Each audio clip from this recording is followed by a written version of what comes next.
شروع اللہ کے نام سے جو بڑا مہربان نہایت رحم کرنے والا ہے۔ حضرت عبداللہ ابن مسعود رضی اللہ عنہ راوی ہیں کہ سرکار دو عالم صلی اللہ علیہ وسلم نے ارشاد فرمایا، تم میں سے کوئی آدمی ایسا نہیں جس کے ساتھ ایک ہمزاد جن یعنی شیطان میں سے اور ایک ہمزاد فرشتوں میں سے مقرر نہ کیا گیا ہو۔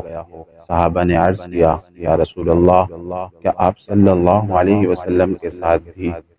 آپ صلی اللہ علیہ وسلم نے فرمایا، ہاں میرے ساتھ بھی، لیکن اللہ نے مجھ کو اس جن معطل سے مقابلہ کرنے میں مدد دے رکھی ہے، اس لیے میں اس کے مکر و فریب اور اس کی گمراہی سے محفوظ رہتا ہوں، بلکہ یہاں تک کہ وہ بھی مجھے بھلائی کا مشورہ دیتا ہے۔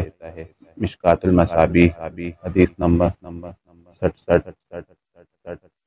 اسی طرح کی اور احادیث اور دعا وغیرہ سننے کے لیے ہمارے چینل کو سبسکرائب کیجیے۔ السلام علیکم ورحمۃ اللہ وبرکاتہ۔